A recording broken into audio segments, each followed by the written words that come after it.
What's up, everyone, and welcome to the weekly Q&A. Real quick before questions, we need to send a shout out and a thank you to Cody Lindblom, who joined our Patreon at the Jedi Master level. Also, we need to thank today's sponsor, Disney Emoji Blitz. If you want to have some fun and support our channel at the same time, click on the link in the description on your mobile device or tablet to download the game.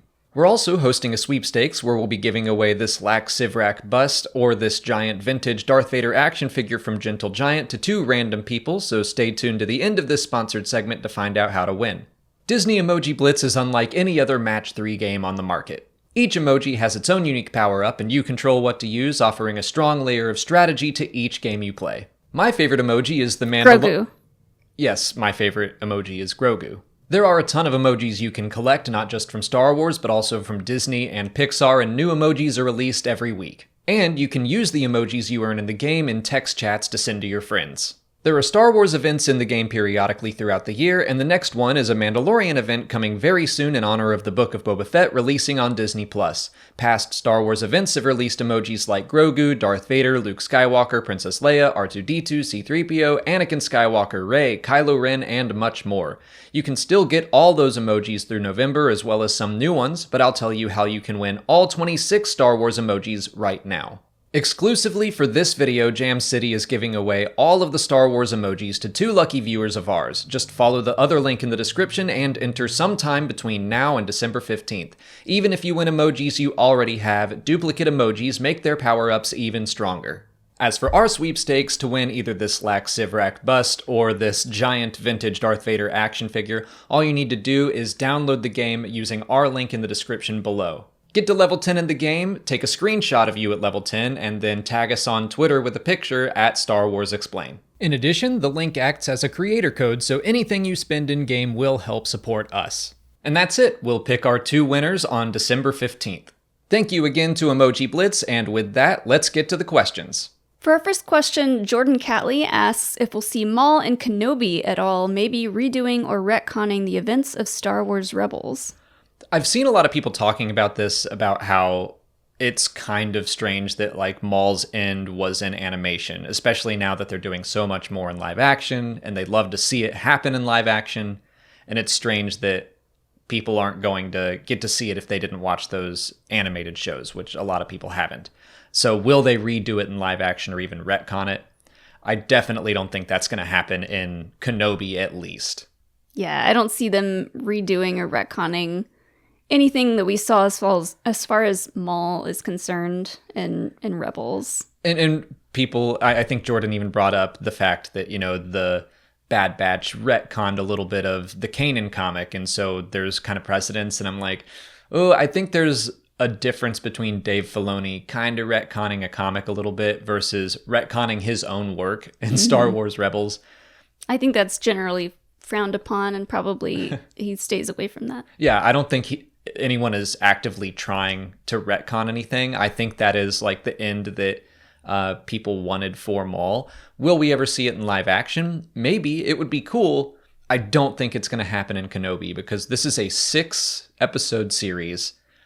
I think it needs to be pretty focused. And throwing Maul in on top of everything else that's going on feels like just too much. Like, this should be about Obi-Wan and Anakin. Yeah, I feel like I say this all the time, but there's always a chance of a verbal mention of him or like a very vague mention of him, but I don't think he's going to be in this. It's going to be, like you said, focused on Obi-Wan and Anakin/Vader. I guess I guess Obi-Wan would know that, yeah, Maul is still running around out there somewhere. Maybe he knows about Crimson Dawn. Like, that would be a fun little mention.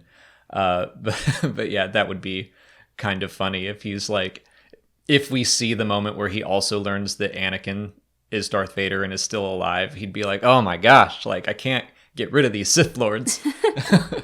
Oscar Esqueda wants to know why Obi-Wan left Anakin for dead rather than finish the job or get him help.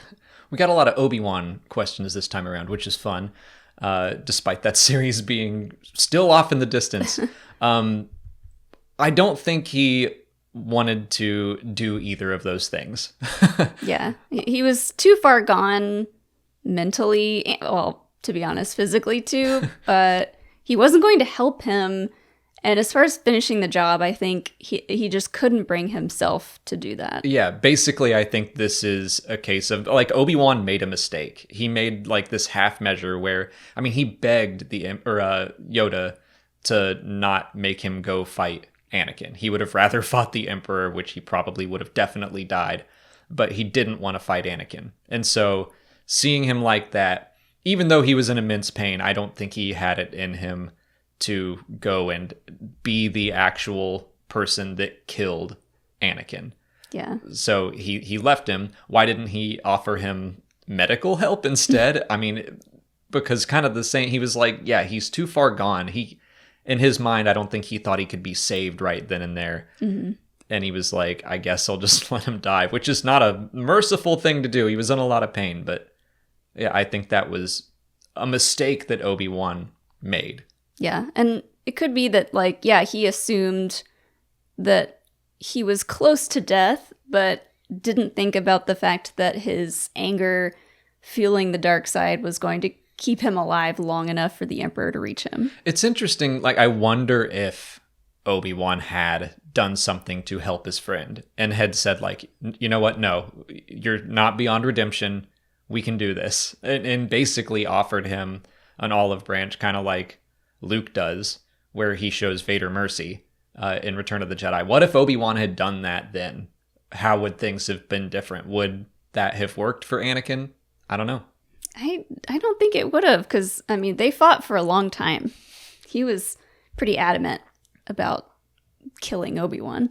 Yeah, but that's kind of the point, is that he fights Luke, and then Luke, when he has a chance to kill Vader, says no. And that is the act that pulls Anakin back into the light side. So if Obi-Wan had said, no, I'm not going to kill you, also, let's get you help, would that have changed anything? I don't know, because it seems pretty clear from what, like, George Lucas and Dave Filoni have said, that Luke was kind of the only one that could have done that. Mm-hmm. But it's still interesting. I wonder what would have happened if Anakin's the closest thing he had left to a family, if Obi-Wan had offered some sort of help in that moment. We wouldn't have gotten some amazing movies. Trevor Pettigrew asks if we'll see Cody hunting Obi-Wan instead of an Inquisitor. Instead of an Inquisitor? I don't think so. Cody alone is just not enough. People are really clamoring to see Cody in this. I want to see Cody in this. I don't think he's going to be, like, lone wolfing it. Like, oh, I can take Obi-Wan. He's definitely an asset. He's someone who knows Obi-Wan well.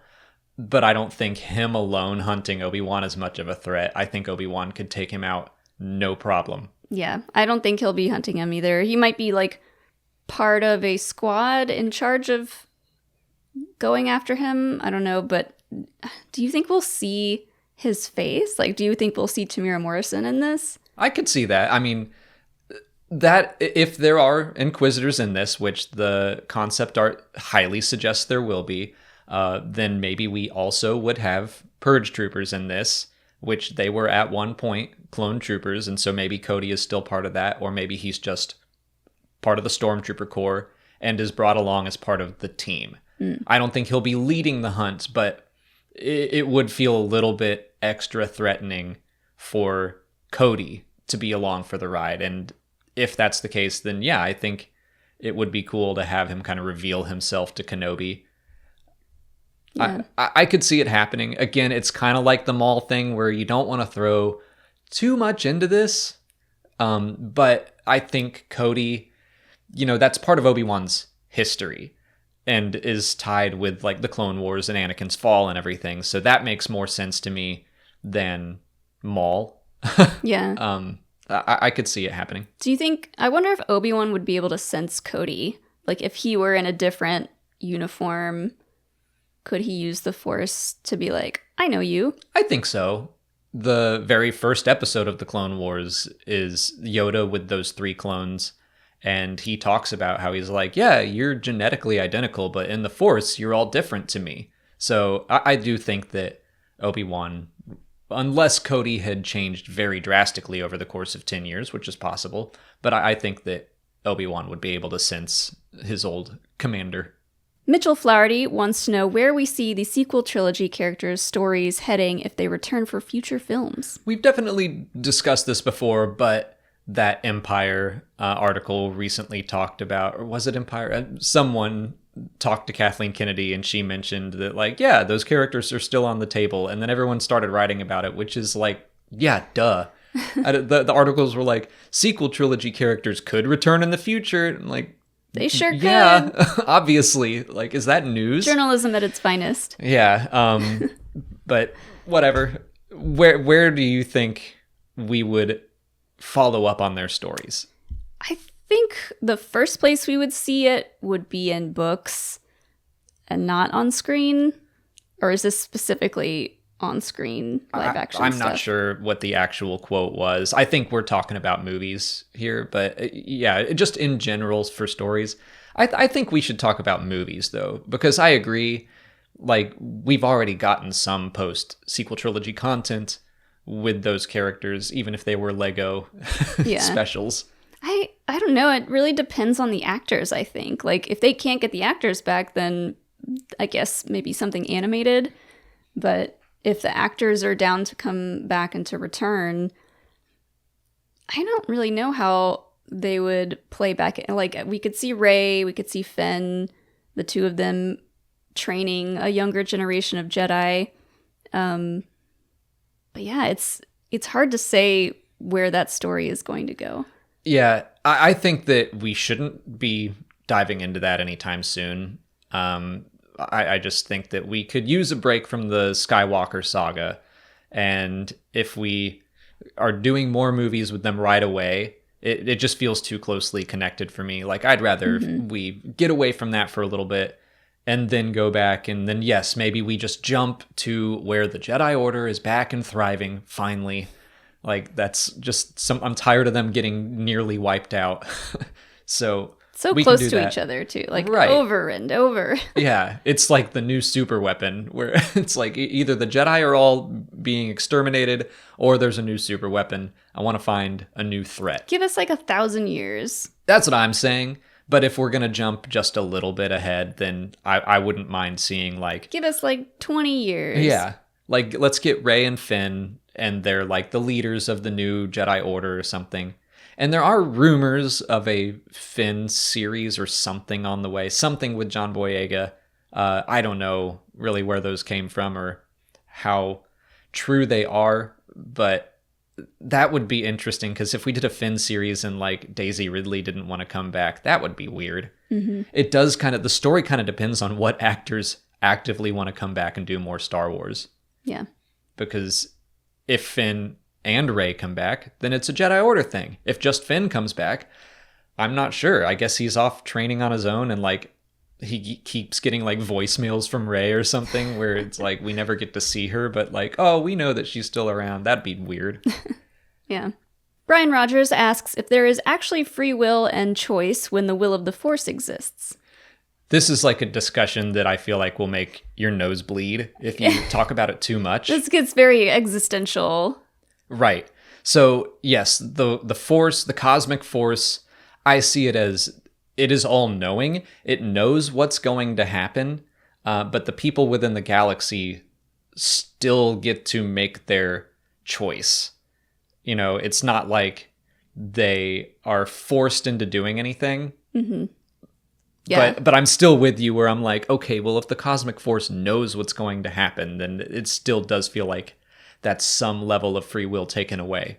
This is the problem with, like, when people in storytelling are like, well, the will of the Force, whatever. Like, then they're just, like, giving up and giving into the higher power in this scenario, I guess. But, like, yeah, if someone is headed down, like, a dark path, they absolutely have the will, their own will and ability to change their course of history. Yeah, I mean, looking at Anakin, he made all those choices.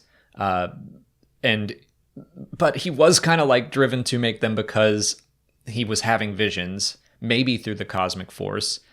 And it was visions of the future. And then in trying to avoid that future, he caused it to happen. Self-fulfilling prophecy, classic trope. one of the things that I do think I would have been most interested to see, and George Lucas has thrown out a few things that he would have done in his version of the sequel trilogy. And he was like, I was going to go into the microbiological level, look at midichlorians, talk about the wills finally. And he was talking about basically the idea of destiny and fate versus free will. So we may have explored exactly that. And it probably would have been really weird and bizarre, but it is something fun to think about. Even if it is like really, you kind of go back and forth on what, do they have free will or not? Is the Force controlling everything, or does it just know and let it all play out?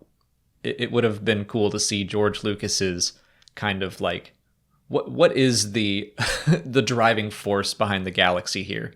On to YouTube questions. Lord Skywalker asks if the clones of the 501st knew Anakin became Vader. So we're talking about the clones after they became stormtroopers.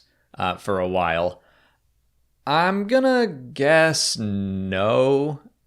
That seems like something that the Emperor wanted to keep secret, but maybe not. I don't like this is fully speculation. I think they, like, when they got activated, their chips, I think their memories of Anakin kind of just like went away and they only knew him as Vader. I could see that. I mean, so then they wouldn't be able to say like, oh yeah, that guy used to be a Jedi. Oh, and maybe this question is actually coming from like when Anakin was leading the clones into the Jedi Temple. That's what I thought. Okay. Yeah, that actually makes more sense. Like, did they know he had become Darth Vader? Mm-hmm. Yeah, I think I could see the Emperor kind of putting that in the chip. We always joke about his Google Doc that probably uploads and activates to the chip, and it's like, kill all these Jedi except for the people on the safe list. They're going to become Inquisitors. And also, like, find Control F, find and replace Anakin Skywalker with Darth Vader. Yeah. Control F, yeah. Yeah, I think that's possible that they would know when he showed up. He may have even been like, I'm Darth Vader now. And their chips are active and they're just like, okay. Yeah. Kind of the same way some of them knew Palpatine had become Sidious. Mm. I mean, yeah, the only other option really is that those specific ones got, like, their chips got wiped and reignited after the fact. Like, if they had seen something that they weren't supposed to see, you know, gotta wipe them. Yeah, we don't know the full functionality of the chip yet. Ashton L. asks if Chewbacca owes Lando a life debt after the events of War of the Bounty Hunters. So in War of the Bounty Hunters, Boba Fett sets Chewie on fire, and then Lando puts him out with a cape. So did that save his life? Maybe. And the argument here is that Lando just did more to help Chewie than Han did, in Solo at least, and still Han got a life debt. I think it has much more to do with that's just Chewie's decision. I think he was like, yeah, life debt to Han because he seems like a good dude. And when he sees him helping L3 and Lando on Kessel, Chewie gets to kind of make that decision to either go with the Wookiees or go with Han. And he chooses Han. So I think that's more what the life debt is about. Yeah. I mean, can he even give out multiple life debts? If he hasn't served out one, do Wookiees have multiple lives like cats? I'm sure he can. And also, like, the life debt thing is a little bit, especially in canon, how does it work? I mean, I don't know. It's not like Chewie is in servitude to Han. No, they're just BFFs. Right. I think that's just what Chewie is calling that. He's like, kind of like getting a pet. I love this analogy. Someone has talked about how, you know, people always say that Chewie is Han's dog. Like, that's kind of how he was made to be. But it's really the other way around, because, like, Chewie is going to live a lot longer than Han. And so he has just decided. That's so sad. I know, but he's decided, like, that's a good boy. And I'm going to take care of that good boy. Like, that boy gets all my help, all the help he needs. That makes Han's death way worse for me. Sorry. I don't think that Chewie felt that way towards Lando. He's still kind of angry at Lando and War of the Bounty Hunters for everything that happened in The Empire Strikes Back. Also, Lando was complaining about messing up his cape as he was putting Chewie out. So it's not like that was... Still a selfish... A little bit selfish. Yeah. I kind of hate Boba Fett a little bit more now. I didn't realize that had happened. Last up, Drew Brown wants to know if we'll ever expand the Star Wars Explained team with so much new stuff coming. Ask him. I don't know. Probably not. Because I'm a control freak. I only get to take part because I live here, and I just insert myself into these videos and on social media. That's not true. But that's, as just hinted by Molly saying, ask him, that's like, I don't know how much I could let go of, which is my own problem and issue. How long have you been running this channel? 6 years, 7 years? We have just now gotten to the point where he's letting someone else do the occasional thumbnail. That's true, yeah. Brian Ward, the amazing Brian Ward, has been working on some of our thumbnails, and I'm not a designer. He's so much better at it than I am. That War of the Bounty Hunters one he did with Kira in like her comic costume blew me away. So yeah, I'm just like trying to let go of a little bit of control. Check back in another 6 years. Maybe we'll have an editor. That's all the time we have for questions today. If you want to leave a question for next week's video, just put it in the comments below or sign up for Patreon to join our weekly Q&A discussion. If you haven't already, please like this video, subscribe to the channel. Follow us on Twitter, Instagram, Facebook, and TikTok. And as always, thanks for watching. May the Force be with you, and I hope you had a happy Thanksgiving.